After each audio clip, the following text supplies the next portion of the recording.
back to the bcast. If you haven't figured it out by now, we watch Weird Science. Yes, and welcome you back to the bcast now. Hooray, I'm not sick anymore! She's not sick, woohoo! I'm alive! Alive! Oh, yes. Weird Science. Computer-generated Mal. What? So, yeah, Weird Science was one of John Hughes' many amazing movies. However, if you're anything like me, you saw the amazing show on USA. And it was on about an hour before Up All Night. Yeah. It was Weird Science, then Duckman, or Duckman, then Weird Science. I don't remember the exact lineup, but... Not sure. It was every Saturday night for a good long while. Yeah, I always felt like dirty watching Duckman, like I shouldn't watch it.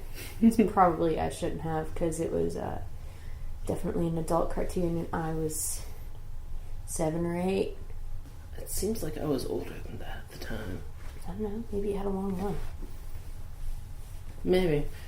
At any rate, it was good times. Maybe you remember it better than I do. I don't know. You're older than me. You were older than that.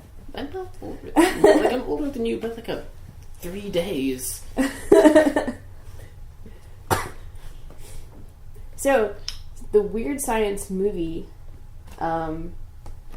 we went out and tried to find it at Walmart, could not find it. It's not on Netflix.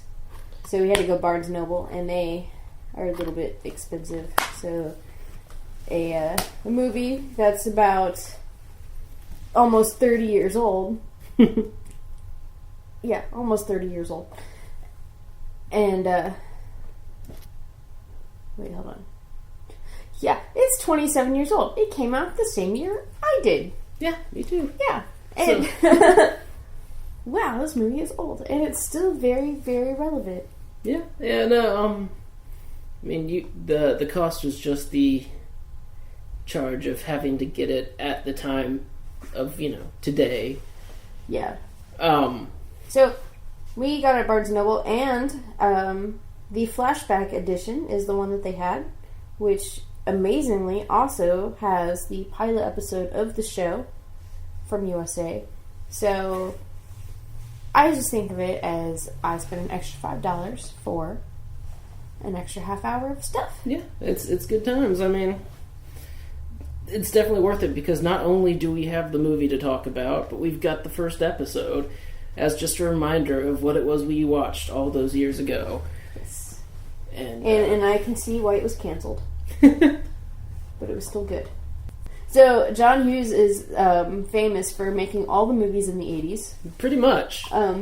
If you know an 80s movie, it is a John Hughes film, because he was the only director back then.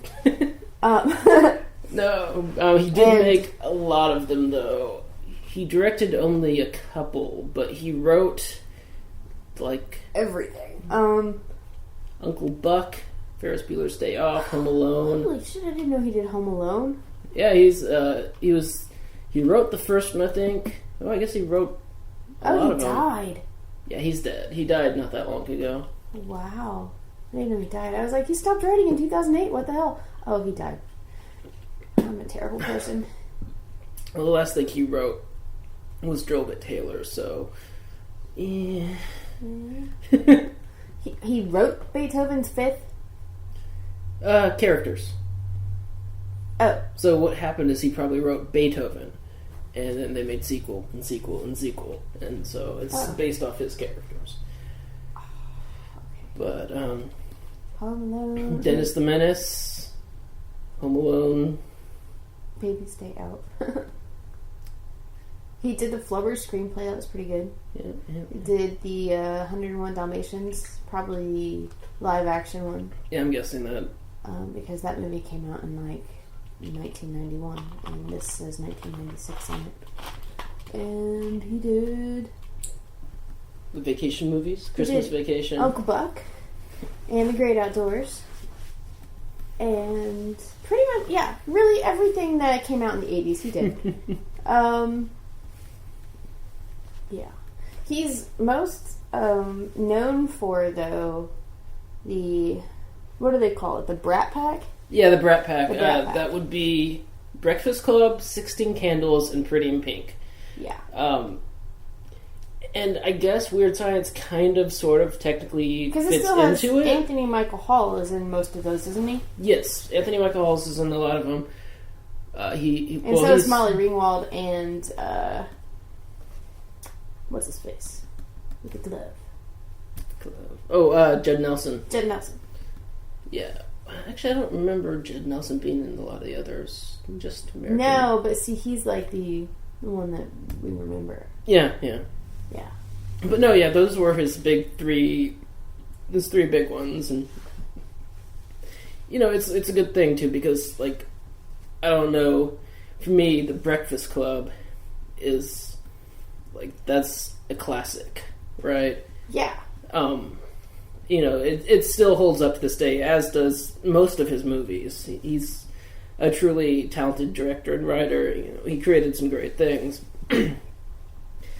However, Weird Science will always have like a special place in my heart because it's a sci-fi story about these two guys that create a woman using their computers, which honestly we couldn't create the Japanese have been trying to do it for decades and have failed. Right. We couldn't create one. They've probably succeeded, but not anywhere near as cool as Lisa is.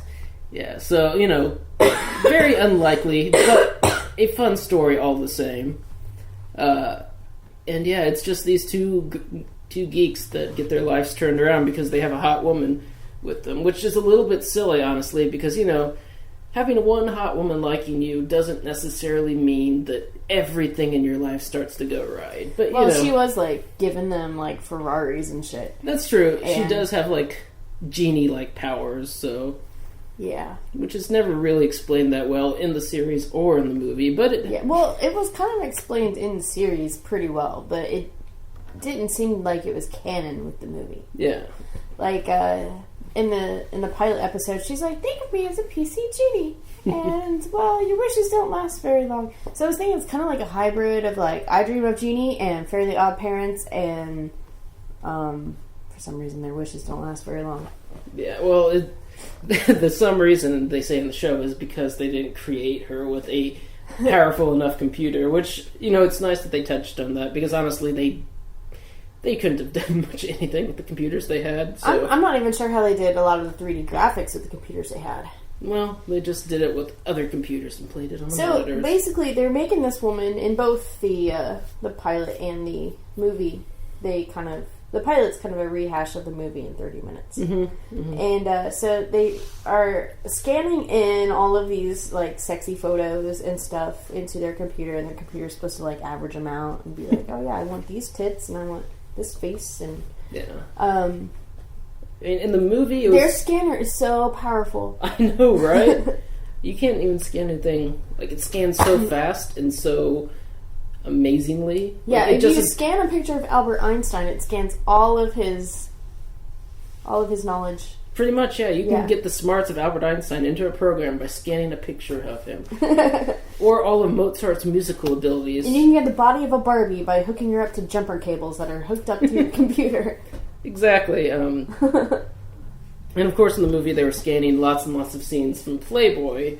And the TV, I'm guessing they got them from People magazine or something. So it's pretty. And then, she's like, she comes into their life and she's not so much like a sex robot, but she teaches them how to be confident in themselves, because that's what really girls want. Exactly, yeah. And Alex is all like, sex robot! I heard you. Sex robots. That's a whole nother movie. You can learn more in Heavy Metal 2000 if you play. Oh, I have that movie. Nice. I like the first one. Heavy Metal. Yeah, the first Heavy Metal is better. The second one was just like, we've been promising a second for years. And then it's like, well... Nah, it's so good. We want it to happen, so let's throw something together during 6 months. Yeah, the first one had really, really good art. Like, the same guy did a lot of art for the Wall movie. Mm-hmm. Oh, yeah. And, pretty good stuff. But yeah, no. So yeah, Weird Science is definitely. It's got a bit of a Frankenstein theme to it. Oh yeah, they're watching Frankenstein. They're like, "This would be a great idea. We'll use your computer." Silly Gary, you can't make ladies on the computer. Yes, you can. Hack the phones. Indeed, the original 1985 movie has phone freaking in it, as mentioned in the Hackers episode last week. And yeah, that's always fun. You take your little phone, you put it on the little box, and then you have the best internet ever. Oh yeah, yeah. Like, man, I wish I could pay for the internet they had in this movie. Granted, it would be all in like weird vector graphics. If they had the internet that we have now at the time that they made this movie, then they wouldn't have had to scan in all that stuff. Exactly. They could just be like Pornhub.com. All of these things, copy paste. The little fun fact is the theme song that you might have heard a little bit of if it's left in was done by Oingo Boingo. The band of Danny Elfman, the guy who does the music for, everything. Everything. Danny Elfman's awesome. Danny Elfman does like pretty much every soundtrack for so it is Danny Elfman's band, and Danny Elfman has done like the soundtrack, the score that is, for almost every Tim Burton movie. He does the lead vocals. Well, Danny Elfman's the singer, so yeah, rhythm guitar, lead vocals, percussion. Sitar, okay. It's too small, I can't read. Sitar. Programming, trombone, and violin. Yeah. So yeah, it's Danny Elfman has a band. It's called Oingo Boingo. I almost wonder if holy crap, how many people are in this band? Well, this is I think this is all ones this guy right here is from 84 to 87. This one's from oh, so they sometimes band members because they're an old band. Yeah, bands have to do that a lot, sadly, when they get up in age. Actually, most of these seem like they're from the same time. Maybe they just have 1 million members. Yeah. Weird. But yeah, so that's a fun little fact. Members of the Mystic Knights of the Oingo Boingo. Wikipedia, you are silly. Well, I mean, that might be Oingo Boingo's own coined phrasing there, because Oingo Boingo's not the serious name of the world anyways. It's like they were playing D&D and they were like, let's make a band! We'll call it the Members of the Mystic Knights of the Oingo Boingo! And then later they're like, look guys, you really need to tighten up the title a little bit. And they're like, fine. Mystic Knights? No. Just call it Oingo Boingo. Knights of the Oingo. Are you drunk, sir? But so yeah, it's like a feel good 80s comedy of sorts. It's got Robert Downey Jr. Yeah, he's in that. As Robert Downey. Yes, Robert Downey. Right. He was not Junior yet. He has since then acquired a father with the same name. I don't know. We could look it up, but that seems like a job for our listeners. Exactly. Your homework is to write to us and tell us where Robert Downey acquired the junior title. I should know this because I've been watching the Robert Downey Jr. movies forever. But before he did Iron Man and such, he did a lot of cheesy 80s movies, and then he got a big drug habit, and then woke up in some lady's crib. He did, and so he was out of the scene for a while, but then he came back with I think the big thing he did was Kiss Kiss Bang Bang. And then Iron Man pretty much cemented him as awesome. Well, he was awesome in Sherlock Holmes too. Right, and I'm not sure which came first. I think they were pretty close to one another. But yeah, so Lisa gets them to throw a big party, and then they have to prove themselves in front of the girls they like, and before you know it, they prove themselves by kicking out a bunch of mutant bikers out of the party that just spawned from nowhere. Right, and it's worth saying, I don't know if this is 100% true, but I thought those bikers came from the original of The Hills Have Eyes. At least one of the bikers was a character in the original The Hills Have Eyes. Oh, maybe. They might be just completely original biker mutants. It's hard to say, but yeah, there was a fun scene where a missile goes to the middle of the house and the kitchen turns blue. Yeah, because they try to make another girl for Robert Downey Jr. and his friend. And they forgot the Barbie. Yeah, they didn't hook up the Barbie to the jumper cables, but the jumper cables were laying across a Time magazine that had a missile on it. Yeah. I was always really intrigued by that, though, because you have to imagine, does that missile have, like, bodacious boobs somewhere in it? Because they still scanned all the same stuff, so, like, it's a missile, and if you went inside of it, there are boobs all along the wall. And if it explodes, there's boobs everywhere. Boobs everywhere, and Mozart music. And, like, the theory of relativity is instantly known to everybody. Seems legit. Yeah, I mean, it's got to be the most... That missile has more personality than any other missile in the history of the universe. And so, the shit literally hits the fan. Well, not literally, because then that's, Shit literally is your brother. What? But, yeah, so... But, it's a feel-good 80s movie. They get the girls. Everything's happy. And it's weird science. Weird science. And then the Ferraris disappear. Yeah, at the end, all of the stuff is undone. But it seems like, other than in the TV show, it's like Lisa chose to put their life more or less back to normal. Because all they needed was a little bit of, encouragement to become men. And a little bit of self-esteem. And I can understand that is somewhat difficult to come across sometimes. But, So it's of note to say that Bill Paxton is in this movie. Very right. young Bill Paxton. And he's also in Terminator 1. Mm-hmm. He gets his heart pulled out. Pretty awesome. In Terminator 1. Yeah, in Terminator 1. In Weird Science, he turns into a big pile of shit. He does. Who is also a frog, because he can eat flies. Yep. He plays Wyatt's brother, Chet. Yes. And he is pretty much a big pile of shit the whole movie. Yeah, but it's pretty funny, like, not really knowing Bill Paxton for his work in the 80s and then seeing him on, he was in that, those two families that feud, the Hatchfields and the McCoys. There was, like, a History Channel special about them that History Channel did, and he was one of the old fathers on either side of the family, I don't know. Or either one of those families, I don't know.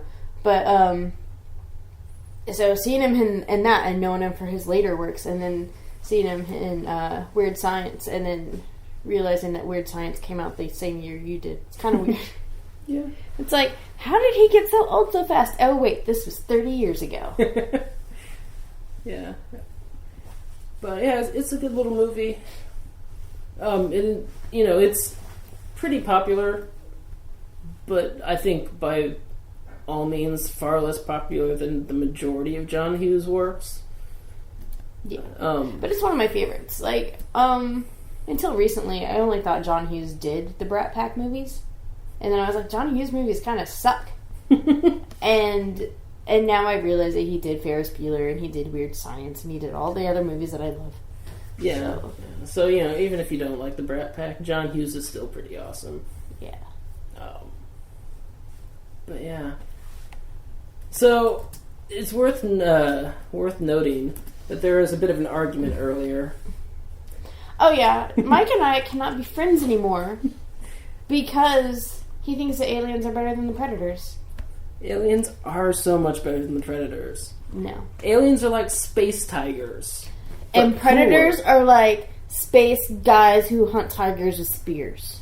Predators, just like, they're big, like, Jamaican aliens, and they've got night vision goggles and little spike hands. See, they're sciencey and awesome. Aliens are just like... Are you kidding? Aliens are like crazy creatures with like that. Let me stick this probe down your throat and lay my eggs in your chest. Yeah. Badass. Biologically enhanced and awesome, yes. But they don't understand how awesome they are. predators understand how awesome they are. They're the best hunters in the freaking universe. Arnold Schwarzenegger did not beat the predators. He ran from them. He was like, fuck this predator shit. I'm getting the fuck out of them. That's because he's Arnold Schwarzenegger. If it was Jason Statham, the predators wouldn't stand a chance. Are you fucking serious? Are you saying that Jason Statham could totally beat the Terminator? Yeah. The Terminator is a 90s villain. Look. The predators killed Jesse Ventura. It's Jesse Ventura. Is he Ace Ventura's brother? No. He was an actor turned politician as well. Well, apparently he wasn't in enough movies, and I don't follow politics, so...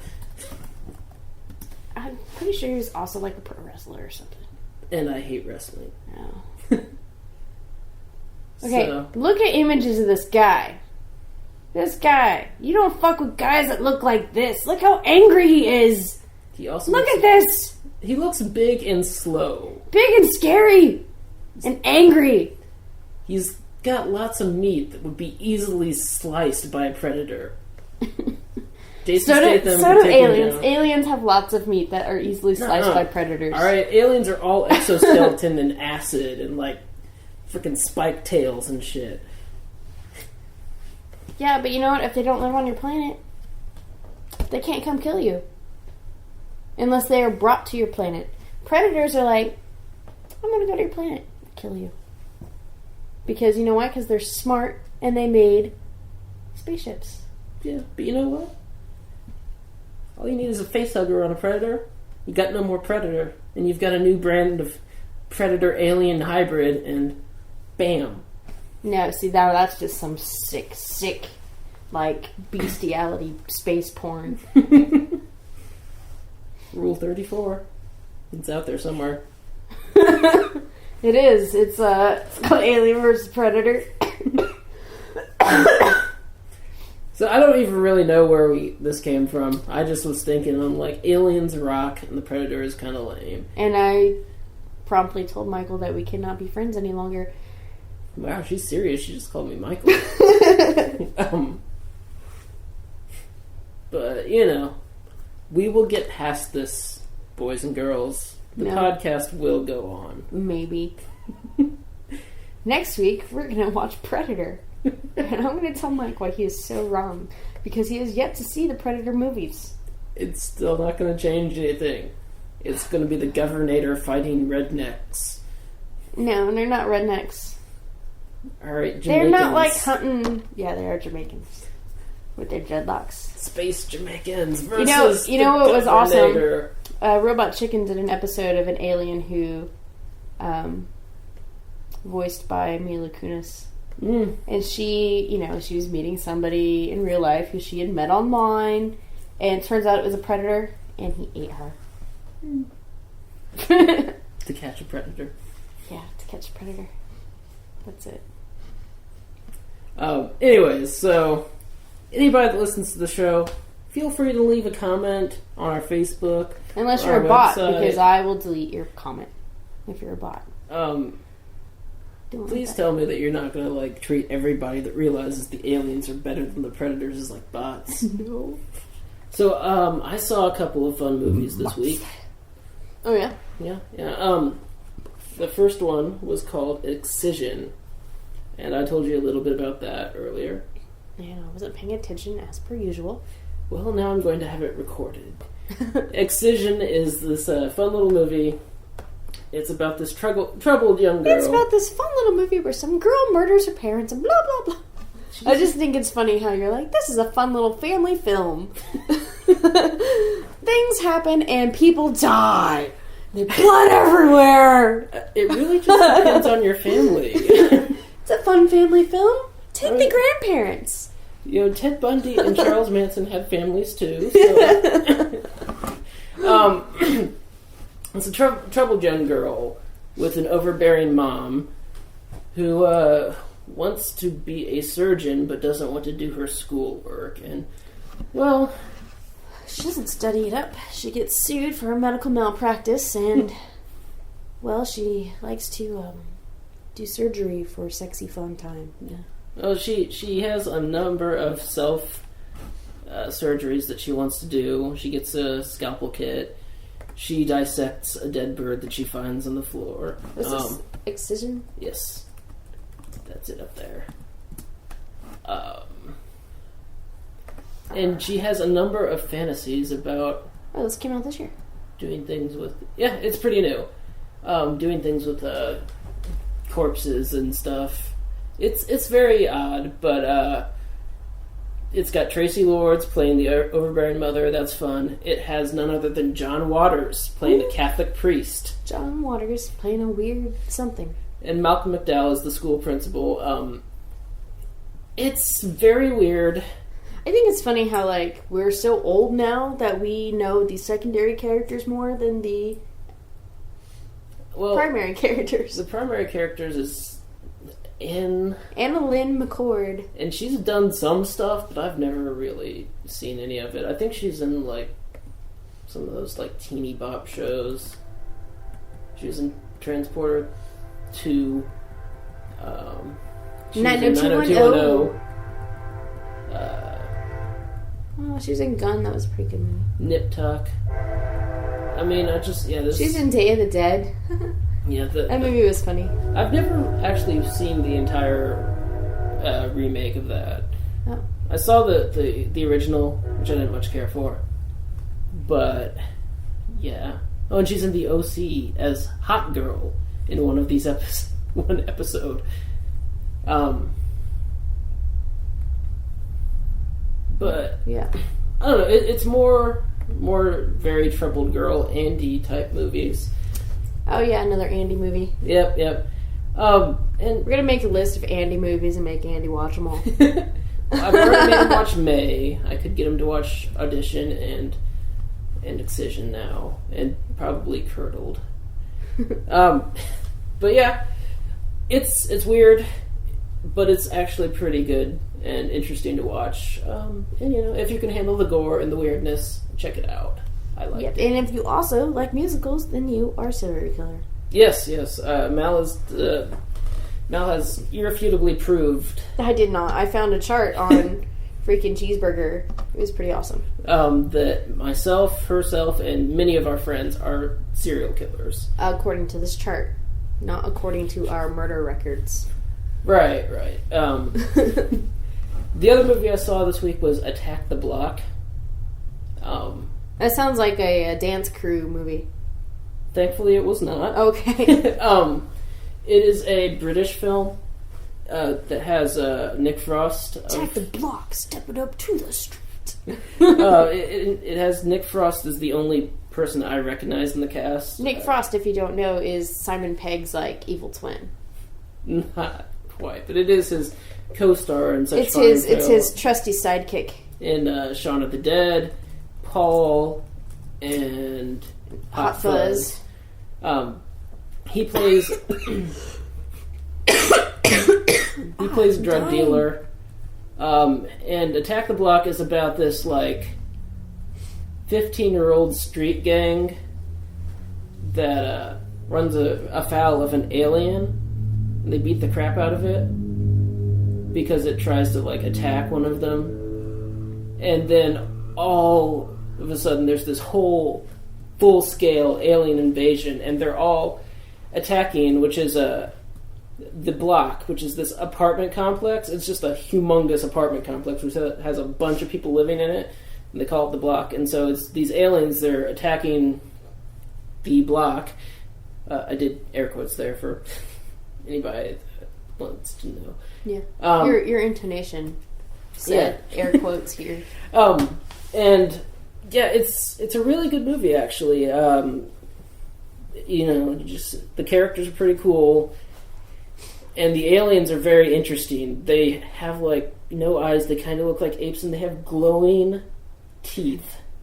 It's really trippy. But yeah. So Nick Frost is pretty cool. I looking at his filmography, noticed a TV short entitled Spider Plant Man.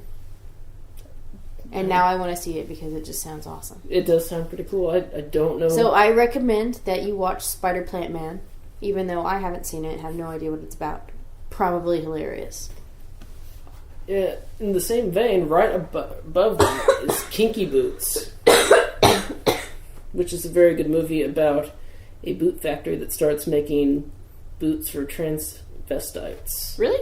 Yes. Sometimes, Mike, I don't know if you're being serious or if you're making shit up like I do. No, I'm dead serious. It's about this guy who inherits his dad's shoe company, and he finds out that it's in really bad shape, and he doesn't want to have to fire everybody that works there, and he's like trying to look for a niche market, right? We should do a podcast only about movies that involve shoe companies, or shoe factories. I don't think that one would go very far. It would, actually. We could do Father of the Bride, we could do Jumanji, we could do this Kinky Boots thing. Mm-hmm. Wow, that's more movies about shoe factories than I knew there were. Yeah, they're not about shoe factories, but shoe factories are involved. Well, Kinky Boots is kind of about a shoe factory. But yeah, he meets this transvestite, and, like, his boot breaks because it's made for a woman. He does not transvestite. He's like a drag queen. He does like those drag queen shows, and so the heel breaks off his boot. There's a thin line between transvestite and drag queen, as Eddie Izzard has said before. Executive transvestite. Most transvestites fancy women. But yeah, he's like, hey, those boots, they broke, right? And they're like, yeah. And he's like, because they're made for women, right? And These boots were made for women. What? No, they're made for walking. So they start making a line of male weighted stilettos and stuff for transvestite drag queens. Sorry, and it's the mud, bit of a crowbar there. It's a very good movie though. Like, you know, I also recommend Dress to Kill.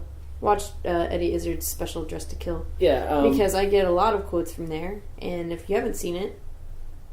A, you should, and B, you'll probably understand a lot more about things that I just randomly say. Exactly. Eddie Izzard is an amazing comedian. And he runs barefoot in the snow. Does he now? Yes, he does. Oh. He trains every day and likes to run barefoot, and he will run barefoot in the snow. So, cool. Yeah. He's an awesome guy. We both saw him live once. Yeah. I'm waiting for that to get on DVD. I think at least something is on DVD. There's a couple of new sets. Yeah, because I like the Marriott, or not the Marriott. Where were we? Murat? Yes, the Murat, yeah. The Murat Theater, not the Marriott. Marriott's a hotel. I like the Murat Theater, but if you are sitting in the wrong area, you can't hear anything. Oh, really? That is being said, yeah. The sound quality is just terrible. In the area where I was sitting, so you couldn't understand what was being said, and you only really understood like 20-30% of like the jokes. So I'm waiting for it to come out on DVD because I'm sure it was hilarious, and I didn't get to hear any of it. Yeah, that's a shame. Yeah. So I saw those fine movies this week. Did you watch anything of interest this week? I don't think so. I watched Super 8 again. That's not so much a B movie, but it's pretty good. I recommend. But it's too new for me to tell you anything about it. Yeah. Although we can recommend it. At least I can. Yeah. I'm not sure how you feel about it, but I thought it was very good. Oh, I like it. Okay. It's about some kids who are making a movie, and there's an alien. Pretty cool. Yep. So yeah, Super 8's good. Super 8, the movie. Dang it. The movie. I'm sitting up here looking up Super 8, and it's like, Super 8 Motel? And there's also the film itself, and you can... It's like, develop some Super 8 film. I'd like to shoot something on Super 8. Super 8 actually doesn't have any words, so it doesn't have an audio track. So you have to do an audio track separately, I think. Yeah. I could be wrong, because they were saying lines in that movie when they were making their movie. I think you're right, though. The movies, the snuff films, and Sinister were filmed on Super 8. Really? Yeah, I heard an interview with the director, and they said that they physically went out and got some Super 8 film and filmed those on Super 8. Cool. Because you can like, you can try and emulate Super 8 film with like filters and stuff, but he was saying that you can only really get the real look of Super 8 by using Super 8. So they were like, let's just do it. Yeah, it only can be done externally. Yeah, it can only be done externally. So you have to, if you're filming in Super 8, you have to film and separately film the audio, and then use a program to put them together. I mean, that's not too bad, though, because like, if you ever do any commercial filming, you need to do the audio separate anyway. Yeah, so it's really nothing, it's nothing new. But I find that if I actually record the sound on the video and do the sounds separately, it's easier to sync them up together. Yeah. If you can kind of match the wavelengths when you're looking at the audio file. And then you just delete the one that was on the video because it's probably crap. I just did it by like washing the lips and syncing up as best I can, but I've only done it once or twice. Yeah. I do it all the time. Make all kinds of videos and stuff. That's cool. I want to make a movie. Should make a movie. Count of Monte Cristo. I've actually got a little bit of stories here and there. I'm thinking about buying like a notebook and just starting to write stuff, because I always want to write stuff. That's what people do in notebooks. You could write a movie called The Notebook and then write stuff in it. Just film yourself writing. I can't make a movie called The Notebook because there's already one, and that's why people will watch it. But I've been told you can write the stuff that's in the notebooks in 7. Yeah, but I can't. It's a nice idea, but I don't want to do that because I've been told that watching The Notebook will get you laid. I've been told this by many women. Okay, and so I don't want to be the guy that makes the other movie called The Notebook. And so some people go out to rent a movie, and they're like, "Hey, The Notebook." I'm gonna get and it's like about zombies and shit. And so yeah, they go home and they watch it, and they're like, and his girl's like, "Okay, yeah, you're sleeping alone tonight. That's gonna be on me. That's a lot of bad karma." No, see, it's on all those other people who said The Notebook will get you laid. I mean, it's their fault for not knowing that there was another movie called The Notebook. There wasn't at the time. Well, there is now. And we're back because we ran out of batteries. And I have concluded that since more graphs have decided that the Predator wins, then the Predator wins. So, this week we got new trailers. One that I want to talk about is World War Z. I read the book, didn't like it. Yeah. It's by Max Brooks, who I think is Mel Brooks' son. He is. It's a good book, but I didn't really like the oral history way it was written. See, I've not read the book. I tried to read Zombie Survival Guide, and I just didn't dig it. And then, I saw World War Z, and I was kind of interested, but I just never got to it. But, it's interesting, because it's Brad Pitt, and the whole trailer looks like just random apocalypse drama. But, somewhere near the end, you finally see zombies, and they're like hive mind, like bugs. They're crawling on top of each other to get on top of this wall. It doesn't seem like a zombie movie, really. So yeah, World War Z. World War Z. No, I said most of my part. It's got like a long-haired Brad Pitt, and it looks more like a disaster movie than a zombie movie from what I've seen thus far. I'm interested. I'll see it when it comes out, but I don't know if I'm that excited for it yet.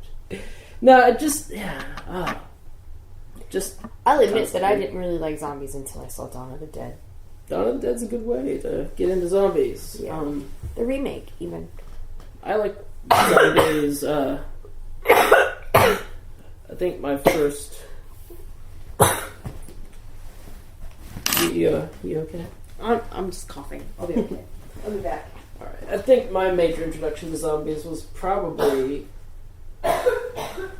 Dawn of the Dead as well, but it was the original. I love the remake, but the original was my favorite zombie film for a very long time.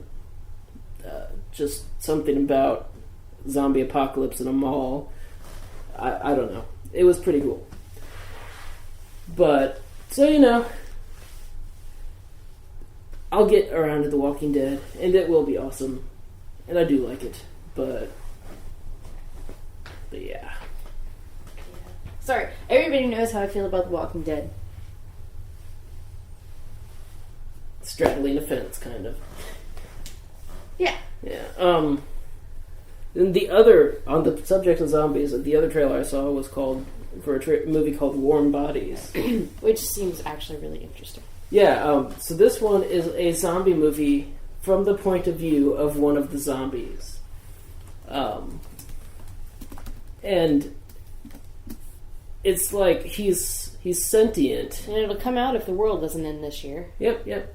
He's sentient, but he just doesn't have the vocal capacities to, like, make it known. But at some point, he kind of... So it's like him narrating the movie through his mind, and at some point he sees a girl and kind of falls in love. And this somehow affects him physically, and it kind of starts curing him. It's kind of like that movie Pleasantville? Yeah, a little bit, yeah. It kind of has that effect, too, because it shows, like... In the preview, it showed his heart start beating and get pink and kind of start to spread outward. Neat. But, yeah, it looks really funny. It's got Rob Corddry in it, who is awesome. And, yeah, I'm excited for it. You should check out the trailer. It's pretty good. This is crap. Why can't I breathe? I don't know.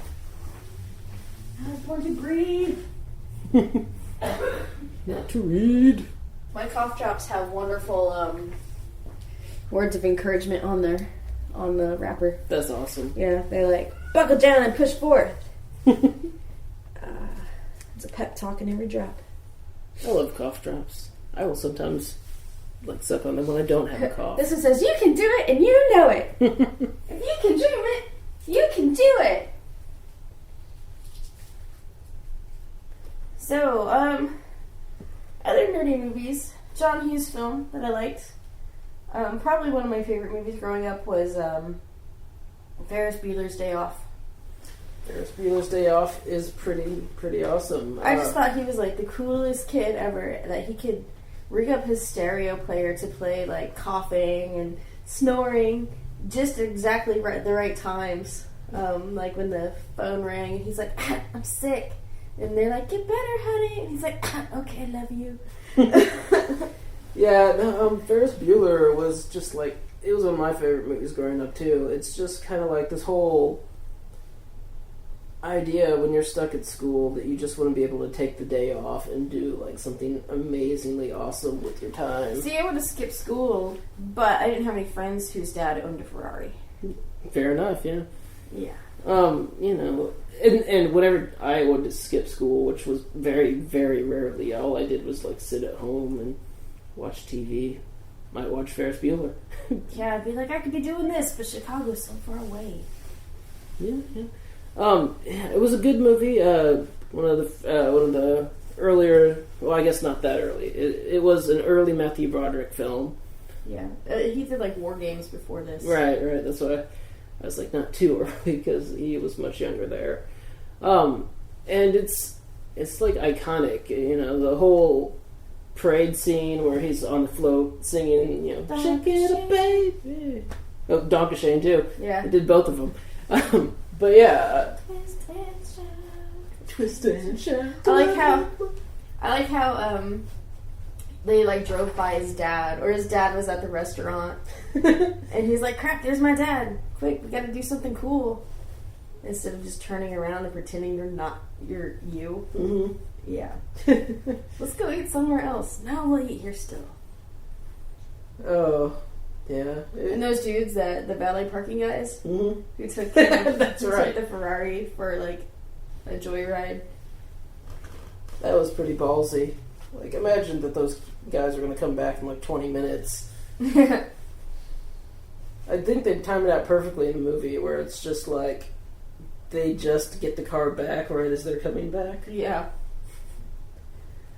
Oh, such a good movie. And the vindictive sister is out looking to prove... Well... The sister, isn't she Baby from Dirty Dancing? Yeah, she is. Yeah, that girl.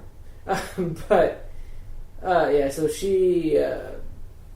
she's irritated, and so she's trying to go out and prove that Ferris is skipping school and not actually sick. Oh my gosh, and it's funny because, like, in homeroom, you know, they find out that he's sick and not in school, and then by lunchtime, everyone thinks he's dying. And they're putting together, like, campaigns to raise money for sick Ferris and balloons and flowers and such. The freaking water tower says save Ferris by the end of the movie. Yeah. It's been like one day. It hasn't even been a full day. But and there's a creepy girl on the bus with gummy bears. And so it's not enough that his sister's out trying to prove that he's playing hooky. His principal tries to go out and prove that he's playing hooky. And his principal is Dr. Jennings from Howard the Duck. I will never know his name or his name in any other movie. Wow. Nice. I don't know his name off the top of my head, but yeah, he's a crazy guy. And yeah, he breaks a number of, like, you know, creepy stalker laws in that movie. He, like, goes to Ferris's house and breaks in, and he's all like, "Are you even here?" But, you know, Ferris's dog is all like, "Get out of my house! I'm a giant Rottweiler." Mm-hmm, mm-hmm. Oh, man. Yeah, it's a good movie. It's just, like, I don't know, it's almost like a coming-of-age story all in one day. Maybe not. I feel bad for Cameron. Ferris is so, like, he doesn't even care about the rules. And he's all like, "Okay, Cameron, we'll steal your dad's Ferrari and go to Chicago." And Cameron's all like, "No, Ferris, we can't do that." Okay. And then Cameron gets in all the trouble.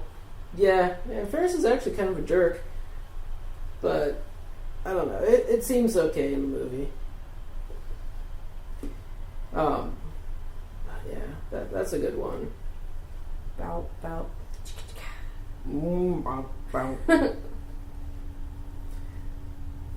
So I was saying the other day, or yesterday I think, that my grandma was like the queen of bootleg movies. Yeah?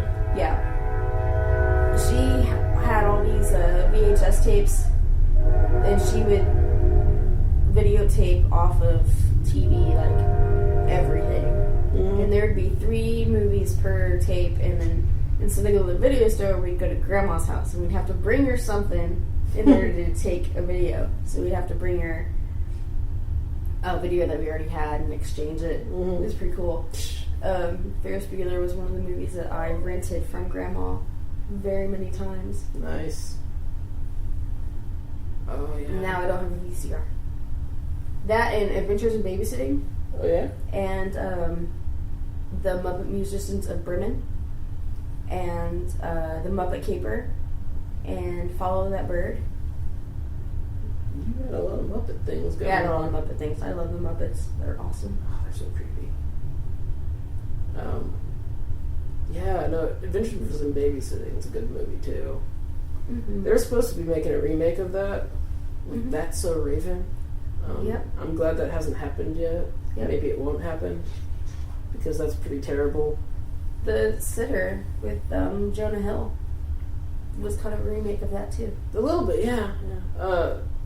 Well, that would be more of a reimagining. Like... Oh, you know what's cool? The phone number on the Sitter poster is actually his phone number.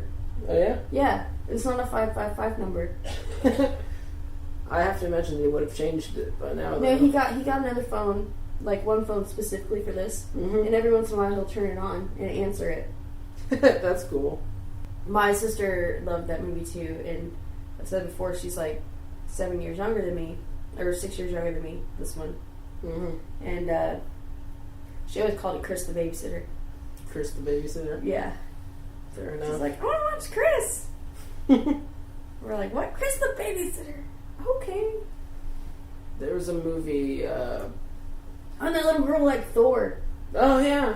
She's like, Thor's my hero.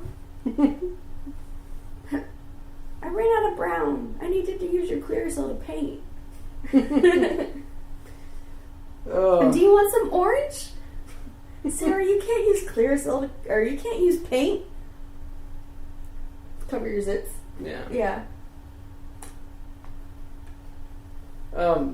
There was a movie that I did like that too. Growing up, there was a movie called House 2. I watched that a couple weeks ago. I love that movie. It's one of my favorites. But I used to always call it Gross Grandpa. Yeah. So I'd be like, can we watch Gross Grandpa? I loved horror movies even when I was a kid. I watched Gross Grandpa. Yeah. So, you know, everybody's got those. That one movie they know by the name or something. Watch Chris the Babysitter. I want to watch Gross Grandpa. Wait. I used to call The Great Outdoors something about, like, bear with the bald butt.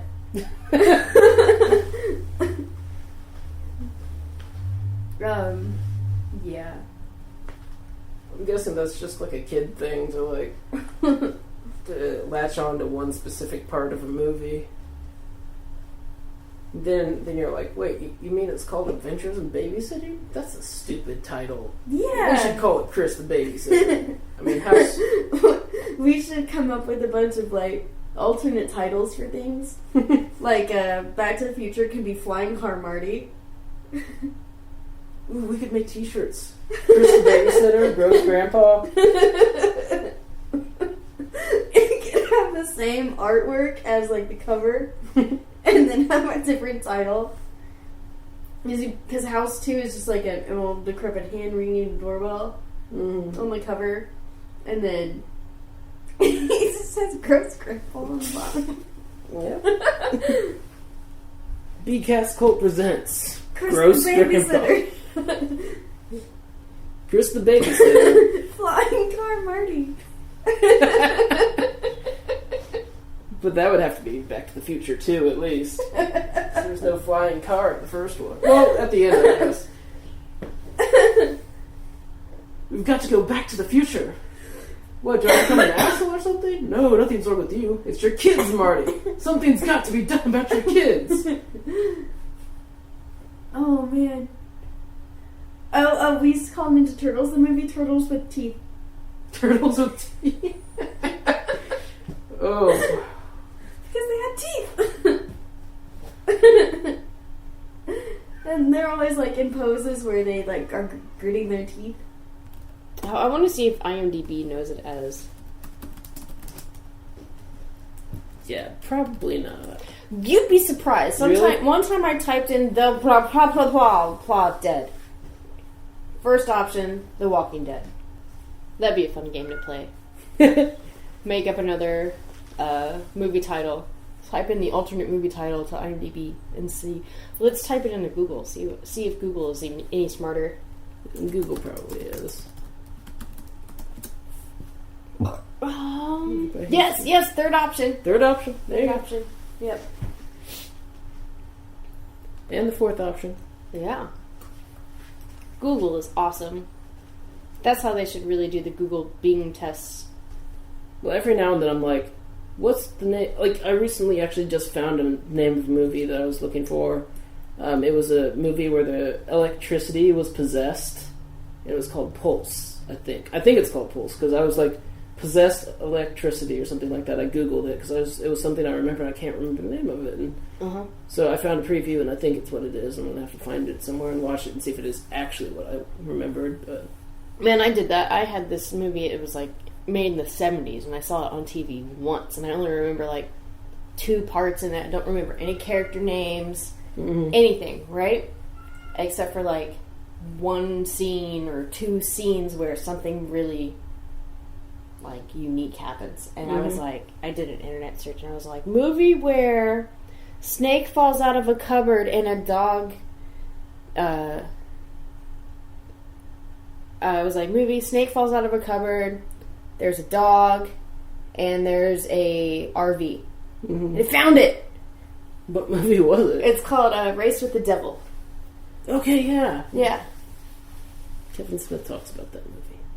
Does he? Really? I've never, heard of it other than seeing it on TV once. When he was talking about Red State, he said that was kind of like his inspiration for Red State a little bit. Because he was, he'd be like, I'm making a horror movie, and everybody's like, oh, so you're making a zombie movie? He's like, no, there's other things in horror besides zombies. What? There's, coven towns and stuff. Yeah, and so, he was just, like Race with the Devil was this movie about this satanic cult following these people, and he kind of liked that idea, and so he made his movie Red State, which is about fundamentalist Christians following people. Ooh. Well, I mean, not following people, but, they kidnap gay people and kill them, and, they just... She didn't really think about the long term about running away. No, she sure didn't. So if you don't know, Adventures of Babysitting, Elizabeth Shue is babysitting for the weekend. No big deal. And then her friend decides to run away. And then she ends up in downtown Chicago, and she's all like, hey, I forgot it got dark at night, and I don't have any money. Can you come pick me up? And then Elizabeth Shue's all like, I'm babysitting. What do you want me to do? And... Yeah. And hilarity ensues. Literally, hilarity ensues. I wouldn't let her... I would let my friend be like, yeah, this is your problem. I'd have been like, bitch, call a cab. I know. I'm all for helping a friend, but, if you have to babysit some kids, probably not the best option. Yeah, probably not. She shouldn't have been babysitting anyway. Brad was her age. I know, right? Yeah. Well, it's that whole movie thing. They use people in their 20s for high school students. People in their 30s for people in their 20s, and... No, the character, though. He was all like, she's in my grade. Why do I need a babysitter? I need to get going soon. Oh, okay. I didn't know you had stuff. But nobody leaves until you sing the blues. Fair enough. Thought you had stuff with Liz. Do.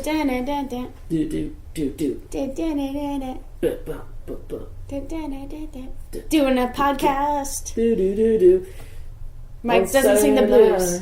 Yeah, I don't know. I can't improv songs. Alright, so... I like how Halloween came up as the second one of your Chris the Babysitter. Oh, yeah. That's funny. Yeah, so for next week we will be doing another movie. Hopefully we won't have to spend an hour looking for it and then have to buy it at Barnes & Noble. Yeah. Oh, maybe we'll do it on Nightmare on the Streets, because we have them all now. We could. Actually, next week is, Whorehound. Oh, yeah, that's right. We gotta get t-shirts. Yeah. Or you gotta get a t-shirt. Good luck. I don't know if I'm actually gonna be able to or not, but we'll see. Let's see. I don't know how long it takes to get one. But yeah, so I guess that's all for this week, guys. Next week we will do something. Maybe we will incorporate the Whorehound weekend, because I at least plan on being there. I probably will not be there, because I got paid this weekend. We'll be broke next weekend. Oh, that sucks. Sad. Don't ever get to go to Whorehound. So sad. So sad. It's only $20. Such a great zombie makeup. So, for this week, I recommend Weird Science. Definitely watch it. You can't buy it at the Plainfield Barnes & Noble, because I bought the last copy. Yes, and if you're looking for a family good time, Excision. Good time for the family. For the entire family. Let's take Grandma to see that. Just to recap, Weird Science, good. Ferris Bueller, good. Ferris Bueller, good. Nick Frost, pretty awesome. Predator's better than Alien. Jason's better than Michael Myers. Agreed. And Mike and I aren't friends anymore. And this is the last episode of the don't podcast. fuck with the babysitter. Yeah. Alright. So until next week, when we will probably watch something else.